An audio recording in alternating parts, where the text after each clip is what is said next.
What's good, YouTube? Today I got a special video for you guys today.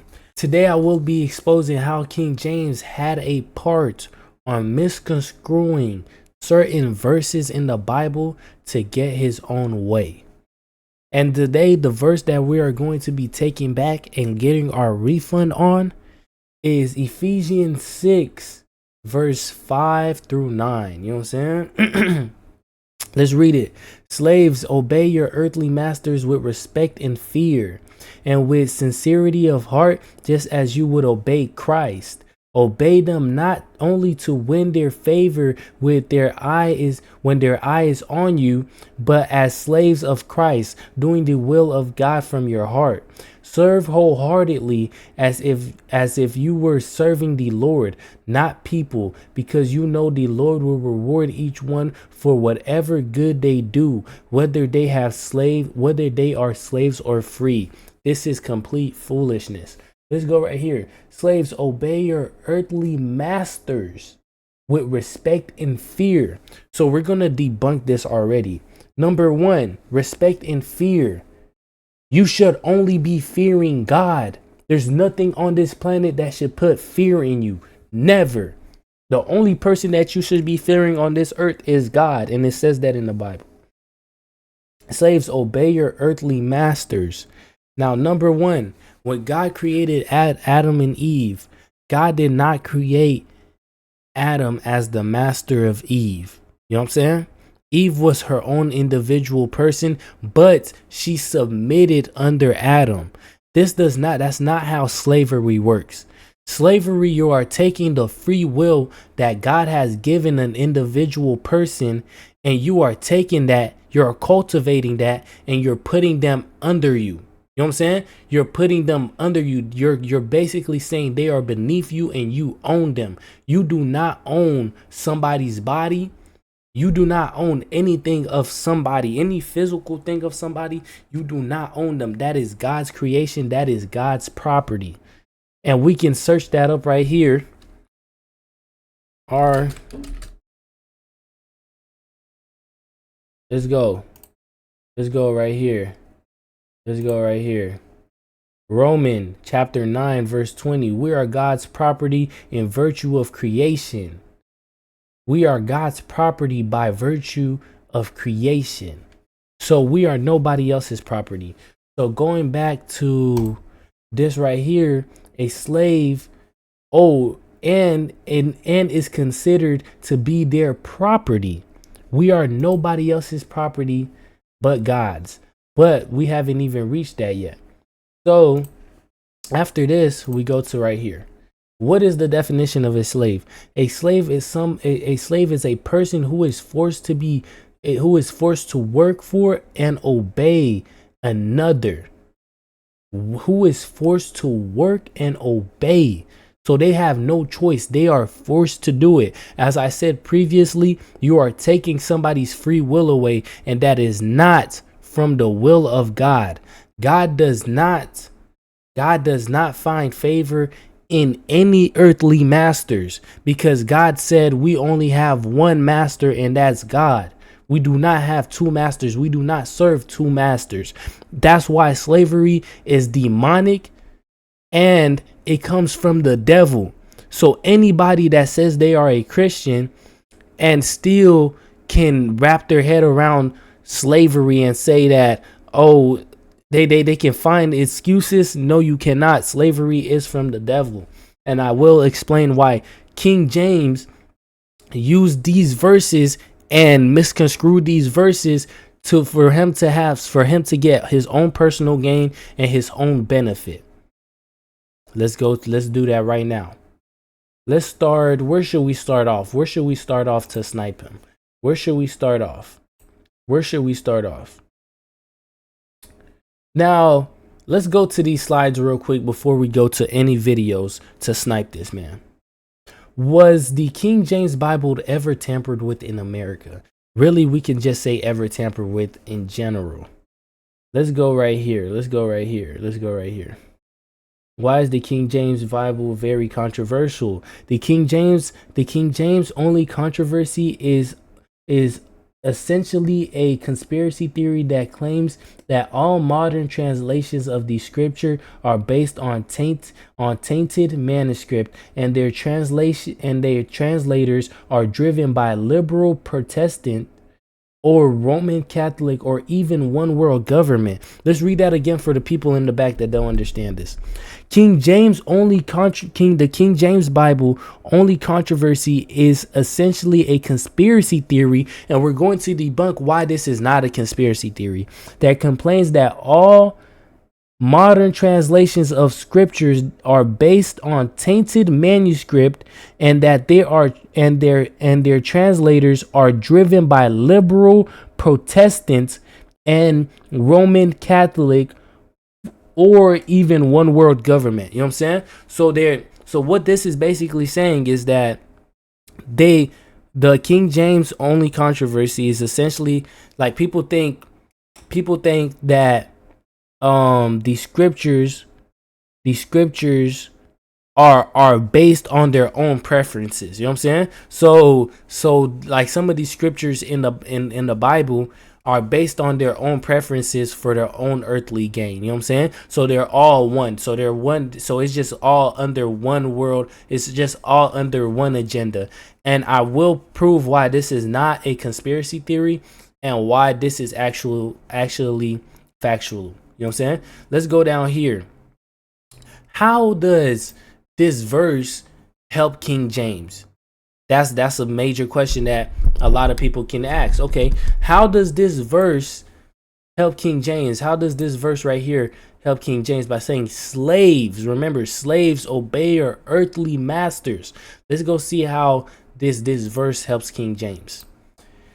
Was the royal family involved in slavery? It is strongly suggested that not only were the monarchs complicit, remember this word right here.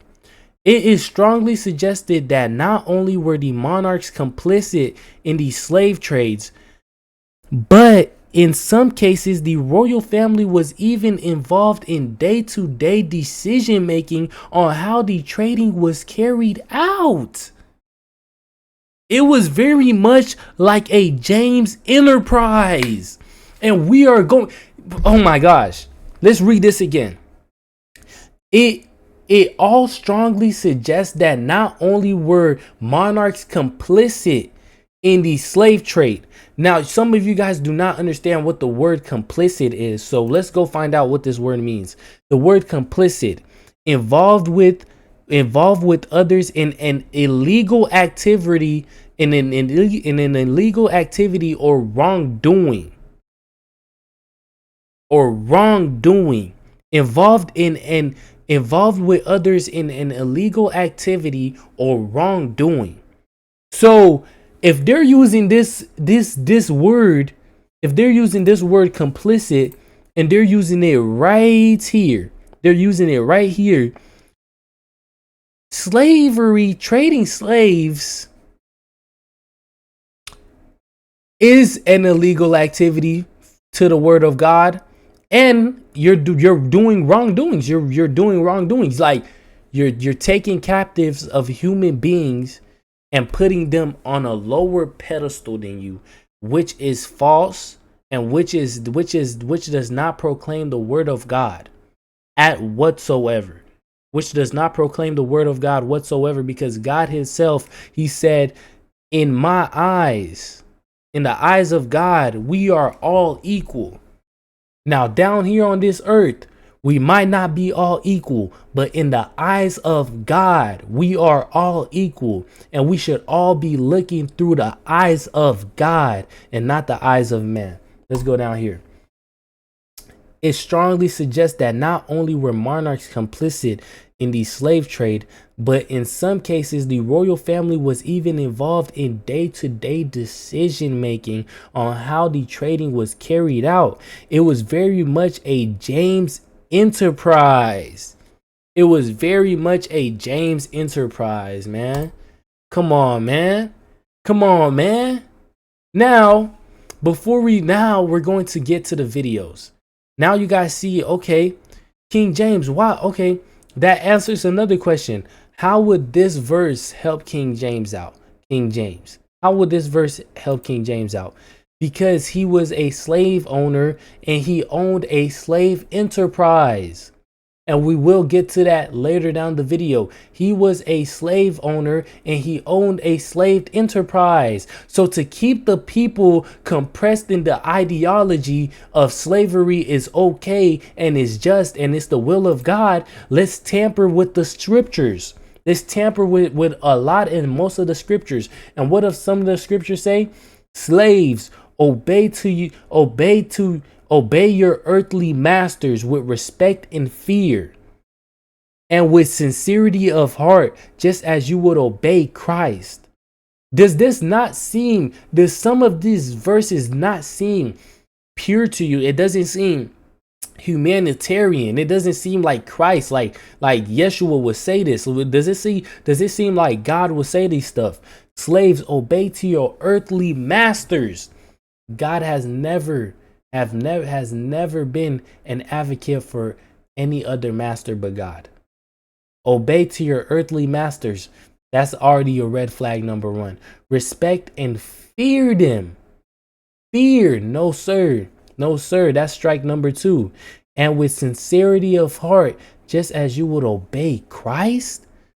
So you're telling me the slaves should obey to two gods. This is basically what it's saying. Just as you would obey Christ.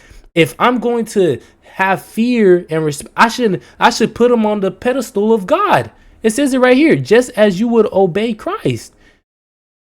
Come on, man. You guys think now. Obey them not only to win their favor when their eye is on you, but as slaves of Christ, doing the will of God from your heart. Serve wholeheartedly as if you were serving the Lord, not people, because you know the Lord will reward each one for whatever good they do, whether they are slave or free. Come on, man. You guys use your mind for that one. Let's go to the video. King James was a slave master, yes. King James was a slave master, yes. The one and only King James who converted the Bible into his own version. Shocking, right? Well, whoever gets power has the ability to rewrite their history and sell the generations in future a dream. Before King James, there was a 100-year plan to take slaves from Africa and bring them to America. This plan was pushed forward by Queen Elizabeth, and when she died, James took over from there. To raffle a couple of feathers, the first place the slaves passed was called Jamestown. That's all we need to hear. Now, you guys might be like, oh, this is a TikTok. This is not real. Do not believe everything you see. Come on, man. I always have receipts. Let's go right here. The royal family, the Royal African Company, supplying slaves to Jamestown. Out of every other name, why pick Jamestown? Let's go. Let's read it. This is where the heavy hitters go. So I want you guys to pay attention. As early as 1618, King James I had granted a patent to a company that wanted to trade for gold and precious woods in Africa. Other groups also received rights to trade in Africa, but they never dealt with slaves in any major way. So remember, they never dealt with slaves in any major way, but slave trades was still happening because of Queen Elizabeth, as we know. But let's take it out, Queen Elizabeth. F Queen Elizabeth. We don't care about that. We're talking about King James I. So we're gonna keep right here. As early. Remember, as early. So it goes all the way back since 1618. Let's read. But never dealt with slaves in any major way. English involvement in the slave trade would intensify after 1663, when a new patent was issued to the Company of Royal Adventurers. Of Royal Adventurers. England had realized the money to be made trading As early as 1618, King James I had granted a patent to a company that wanted to trade for gold and precious woods in Africa. Other groups also received rights to trade in Africa, but never dealt with slaves in any major way. English involvement in slave trades would intensify after 1663 with a new patent when a new patent was issued to the company of Royal Adventures. You're cooked. England had realized the money to be made trading slaves to the West Indies and Virginia. By 1668, over a quarter of the new company profits were derived from slave trades only. And that's all from King James the First. That's all from King James the First. That's all from King James the First. And remember, the places that he's shipping these slaves to is the places that his Bibles are going to. And that's the teachings that they want to give to some of these slaves. And what is this? In a detail from NPS artist Keith Rokos painting a Jamestown waterside scene in the 1660s, newly arrived Africans are inspected in English settled by an English settler. You know what I'm saying? You guys can already see it, man. You guys can already see it, man. You guys can already see it. And this is where I'm finna get the 50 cal and I'm finna poppy. This is where I'm finna get the 50 cal and I'm finna poppy. Y'all boys listen to this. Y'all boys listen to this. Because what this video right here is going to show that he didn't just release the newer version he didn't release the King James version of the Bible just to be a Christian. He never did that. He never did it. King James was never a Christian. He was a devil worshiper. We all know this. King James was never a Christian. So he did not release the King James version because he was a Christian. He released the King James version for his own prosperity at the end. First of all, he's going to get money for all the copies being made and all the copies being sold. That's number one. Number two, he's going to have control of the masses, because any text that you see about slavery, or a few texts that you'll see about slavery like this one, you will see that they always emphasize something about like just being afraid of your slave master, you know what I'm saying, or respecting this guy, or all of that, like, you know what I'm saying?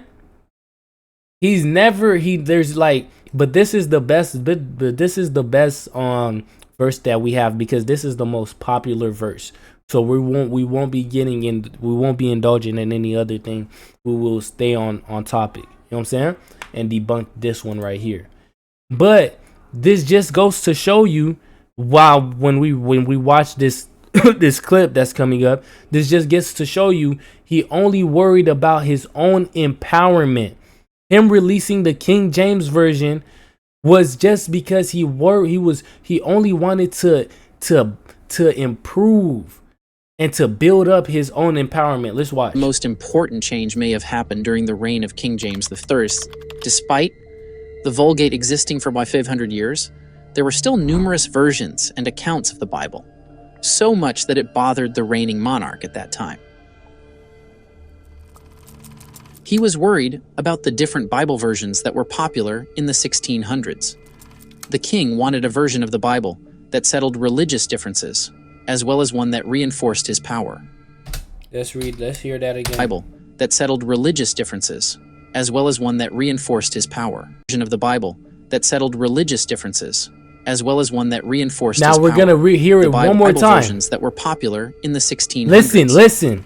The king wanted a version of the Bible that settled religious differences, as well as one that reinforced his power. That settled religious differences, and also one that reinforced his power.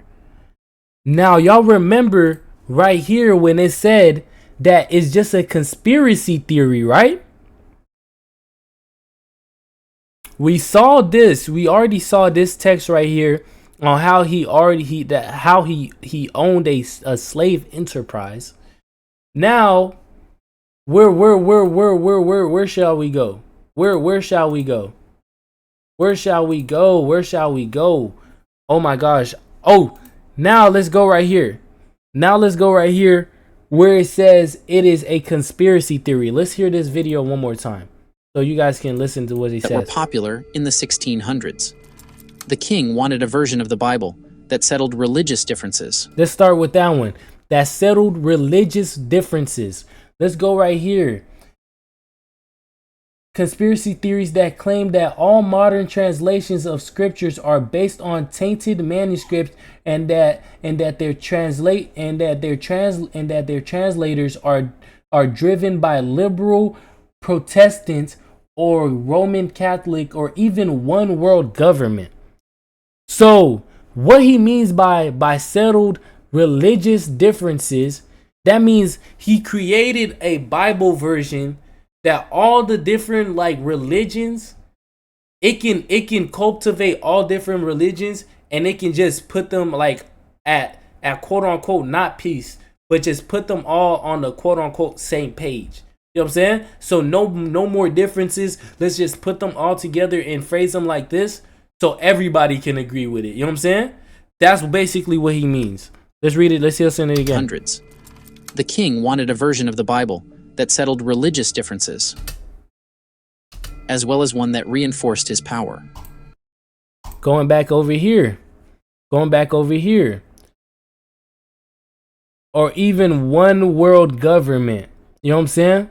Or even one world government agenda. You know what I'm saying? So everything is on the same page, and we can keep everybody that has this version and quote unquote, if they have slaves at that time, which was probably a yes, if they had slaves on that at that time, they will be thinking that they're doing the will of God, and other people will be thinking like, okay, this is the right one. You know what I'm saying? The reason why this is the right way to do it. The reason why the King James version is so the reason why the King James version is so popular and is everybody knows about it is because the production rate of that Bible was immensified. It was intense. Like that Bible was the first Bible that I'm talking about. It was easy to pump out.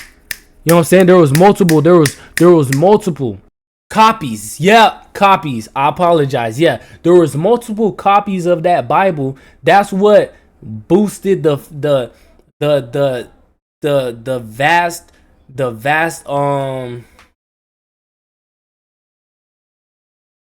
of awareness of that book. It's just because there was multiple copies and they was just shipping that out. And he had the money to do so. He was just shipping it out.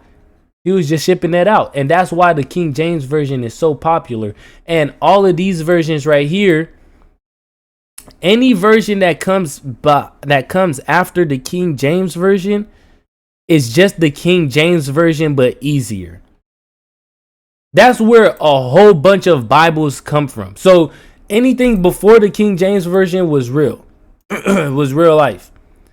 After that, any other version that comes after the King James version, think about the King James as the mother, and all of these are just branches off of it. You know what I'm saying? So all of them. So if we go to any other Bible verse, it's going to say the same exact thing because it's just a branch off of the King James version, and it just makes it easier for certain people to understand. You know what I'm saying? But going back to what was said is, do you guys see how King James used this verse right here and multiple others to bypass the intelligence of not only slaves, but the intelligence of slave masters, for them to believe that this is truly what God wanted. The king wanted a version of the Bible that settled religious differences, as well as one that reinforced his power. Several priests also asked the king to make changes, saying that some of the translations that were going around were wrong. To solve this pressing some of the translations that were several priests also asked as well as one that reinforced his power. Several priests also asked the king to make changes, saying that some of the translations that were going around were wrong. To solve this pressing issue, the king got 47 experts to look over all the different translations of the Bible that were already out there. They were split into 6 groups and worked on different parts of the project on their own for 7 years. Or 7 years. These men had to follow strict rules so that they wouldn't show any bias. They also used a number of different tools to help them make a scientific Bible that stayed true to the original languages. When the priest and the king looked at the works of these experts and saw that they had similarities in their work, depth sight being far from each other, they approved it, giving... So he read over it. He read over it, and remember his idealism with slavery. He read over it and was like, okay, these all conclude to the same things, which I believe some of those priests were corrupt also. You know what I'm saying? I believe some of those priests were corrupt also, but that's an investigation for another time. And then he gave the green light on this foolishness. He gave the on this foolishness right here. And we know why he gave the green light, because of all of this right here. All of this right here. This man was involved in the slave trade, involved in it. And as we know of King James, his ego was off the charts. His ego was off the charts. He never looked at certain humans like they were humans. He never did that. That's why he was involved in day-by-day decision making on how the trading was going to be carried out.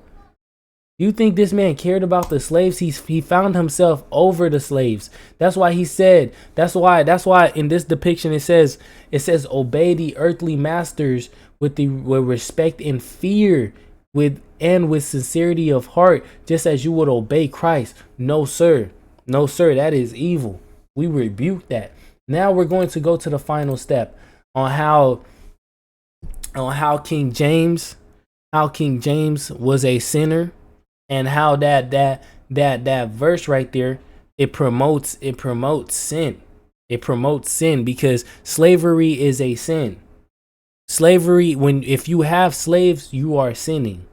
And I'm going to explain how is that the matter. The reason why I say if you have slaves, you are sinning, is because you are misleading and you are lying to these slaves to have them thinking that you are above them. You have authority over their lives, which is false. You are lying. Now let's go to Proverbs 6, verse 16 to 17. Here is why God hates liars.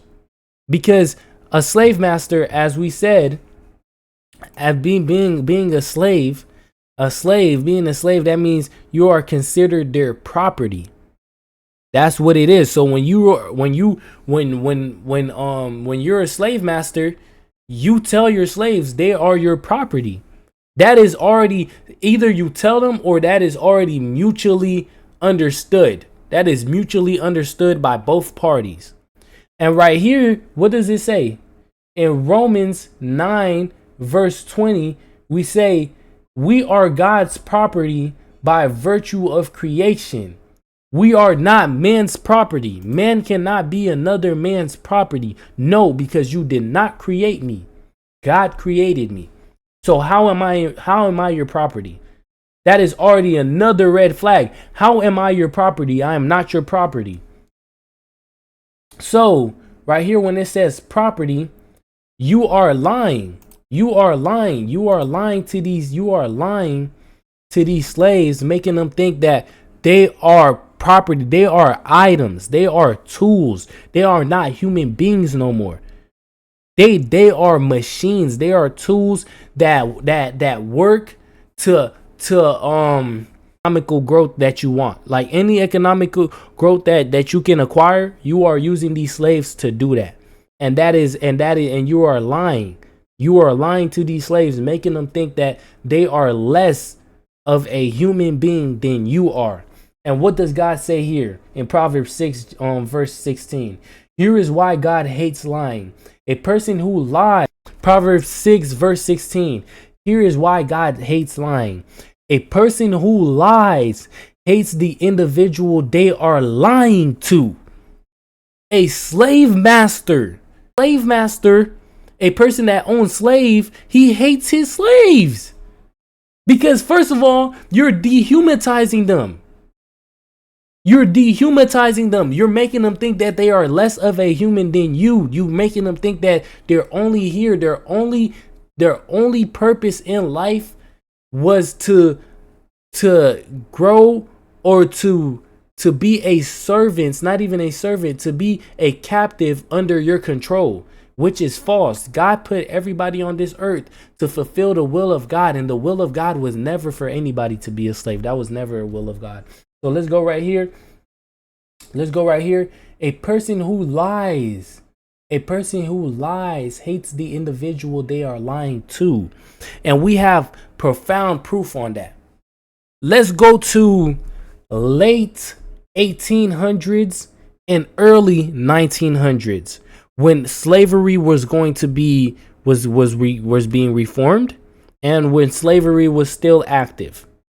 Now, when we are in the late 1800s and the early 1900s and even middle 1800s, the slave masters, they did not love their slaves. They did not like their slaves. They hated their slaves. They whipped them, putting physical abuse on any human life form. That is hate. Physical abuse. A beating from a parent, that is different. That is a beating from a parent comes with love. There's love because you want to uplift your child to a new level. You know what I'm saying? Just to correct a mistake.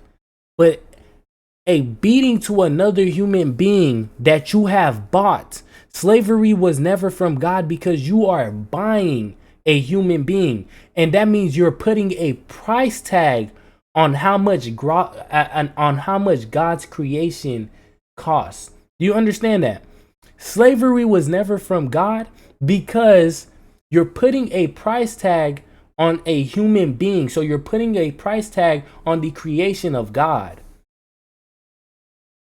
So why is this in our Bible? Why is this in our Bible? Obey your earthly masters. Why is that in our Bible? Why is this translation in our Bible? Why is this in our Bible? Why is that in our Bible? Let's get him out of here.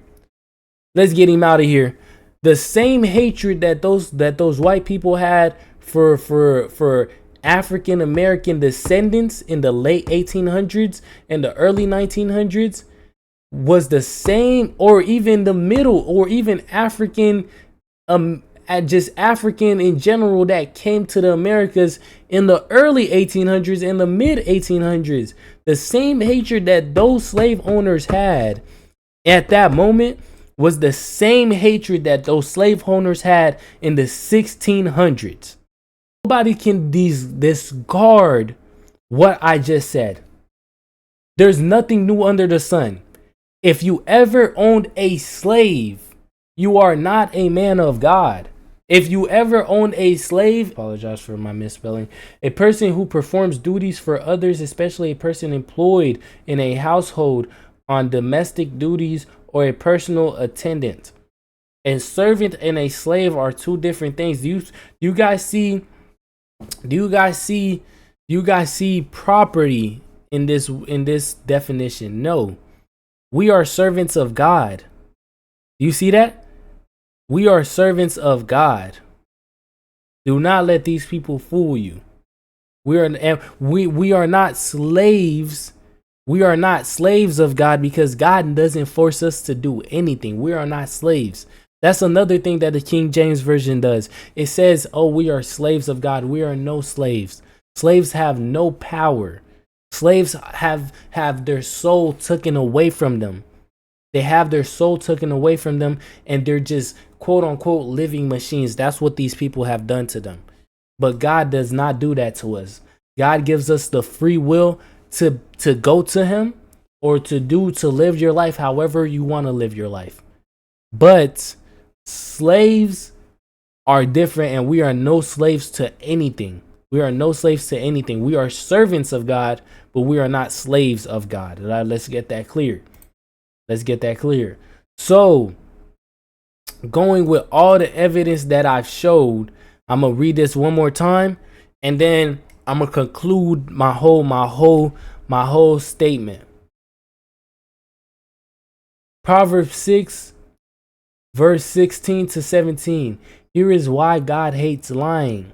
A person who lies hates the individual they are lying to. If you hate another human being, God views the hater as a murderer. If you are a slave owner, you are a murderer. Because number one, you are lying to the person that you have held captive. You are lying to them. That's number one. Because you guys might be like, oh yes, they did hold them captive because they were chained up. And come on, man. They were chained up, and little girls was getting sold too. I want you guys to understand that little girls, little boys was getting sold, and you know what they was doing to them. We know what they, come on, man. If you hate another human being, God views the hater as a murderer. You lying to your slaves and holding them captive and making them do work and making them forget that they are human beings, and depriving them from the life that God has put them down on this earth to do, you are a murderer. You are a murderer because you didn't kill the person physically, but you killed that person's soul. You killed that person mentally and spiritually. Sometimes they don't kill them spiritually, but kind of they do. You killed that person spiritually because you killed that person's soul. Because that person now believes they are just here to be machines. They are just here to be machines to fulfill your will. And we caught you, James. We caught you. You're done. You're done. So I want you guys to keep investigating and keep doing y'all research on King James. And I want you guys to comment in the comment sections, you know what I'm saying? Give y'all own ideologies, not even ideologies, give y'all own statements. Let me know what you guys think, you know what I'm saying? And this was my video on debunking Ephesians 6 verse 5 through 9. This is my whole video debunking this foolishness, you know what I'm saying? I want you guys to have a good day, and I will catch you guys on the next one.